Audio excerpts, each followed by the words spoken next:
Assalamualaikum warahmatullahi wabarakatuh. Perkenalkan nama saya Diva Salsabila Fauzia CA dengan NIM 200402010, Program Studi Pendidikan Matematika, Fakultas Keguruan dan Ilmu Pendidikan Universitas Muhammadiyah Gresik. Di sini saya akan menjelaskan sedikit tentang studi kasus pengulangan. Kasus yang saya ambil di sini adalah cacah bilangan, yaitu tuliskan sebuah program yang membaca nilai-nilai integer yang dibaca dari piranti masukan dan mencacah banyaknya nilai integer yang diketikkan. Pemasukan nilai integer diakhiri dengan 9999. Program yaitu cacah BI1X1 di sini opsional ya teman-teman. Jadi namanya bisa teman-teman sesuaikan sendiri dengan kesukaannya teman-teman. Lalu mencacah, melakukan counting, nilai-nilai X yang dibaca, mark sama dengan 9999. Jadi modelnya itu dengan mark. Lalu kamus, I itu integer, yaitu banyaknya bilangan integer yang sudah dibaca.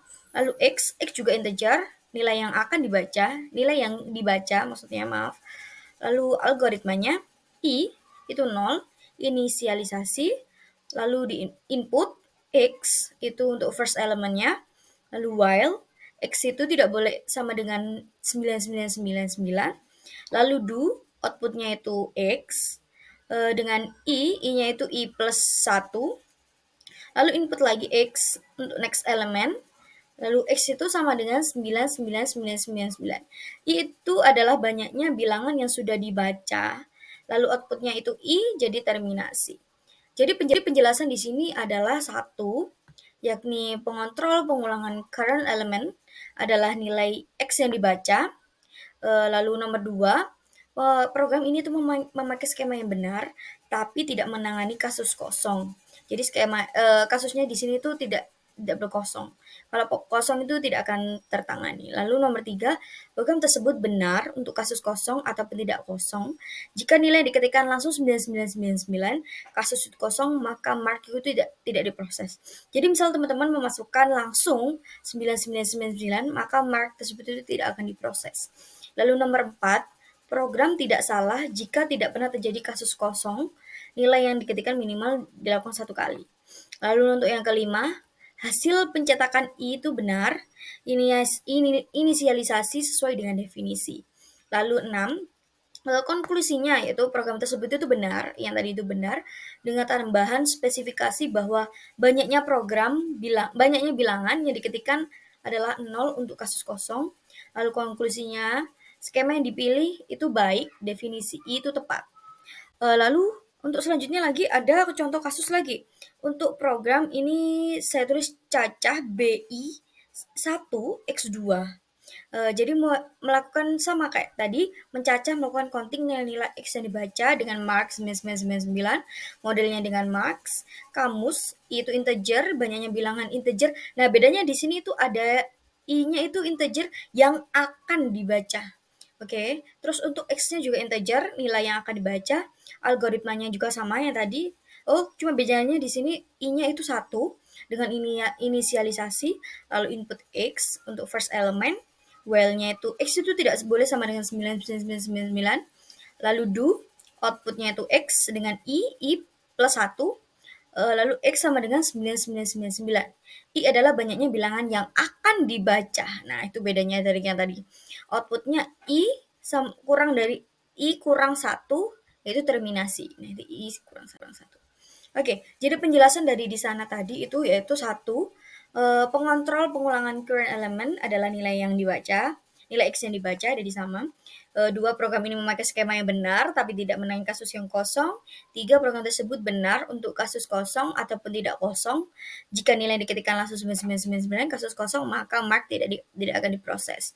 Lalu 4, program tidak salah jika tidak pernah terjadi kasus kosong, nilai yang diketikkan minimal dilakukan satu kali. Lalu 5, hasil pencetakan I benar. Nah, di sini bedanya dari yang tadi itu di sini. Hasil pencetakan itu benar, inisialisasi sesuai definisi, namun tidak natural karena pada inisialisasi yang tadi itu bilangan yang akan dibaca adalah 1. Jadi 1 di sana itu ya. Jadi bedanya di situ. Jadi konklusi pada program tersebut itu benar dengan tambahan spesifikasi bahwa banyaknya bilangan yang diketikkan nol itu untuk kasus kosong. Jadi konklusinya itu skema yang dipilih itu baik, tetapi definisi I itu kurang tepat. Karena di sana itu ada tambahan ko satu tadi. Nah, di sini ada kasus lagi untuk contoh kasus yang ketiga, yaitu program cacah B1, BI1X3. Jadi di sini itu sama teman-teman, kayak kasus yang contoh kasus yang kedua tadi, yaitu banyak bilangannya itu integer yang akan dibaca, lalu input I-nya itu satu. Tetapi di sini perbedaannya dengan kasus yang kedua tadi itu penambahan nilai pada I plus satu. Nah, di kasus yang sebelumnya penambahan nilai I plus 1 itu terletak pada setelah output X dan sebelum input X next element.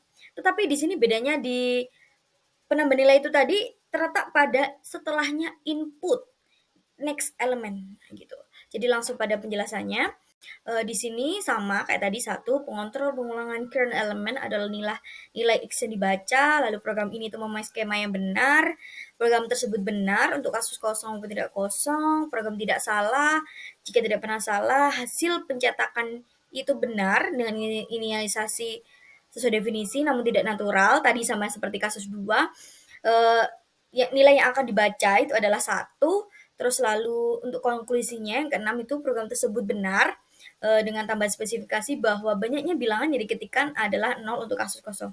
Nah, di sini konklusi yang terakhir ini yang beda dari kasus yang kedua. Jadi skema yang dipilih itu baik, tetapi definisi itu kurang tepat dan penambahan nilainya. Jadi tidak pada skema yang benar. Jadi nilai penambahan I tadi itu tidak pada skema yang benar. Jadi sesudah pada next element itu tadi. Seharusnya pada sebelum next element itu tadi. Oke, terima kasih teman-teman. Sekian penjelasan, sedikit penjelasan dari saya. Semoga bermanfaat dan semoga paham akan studi kasus ini. Saya akhiri. Wassalamualaikum warahmatullahi wabarakatuh.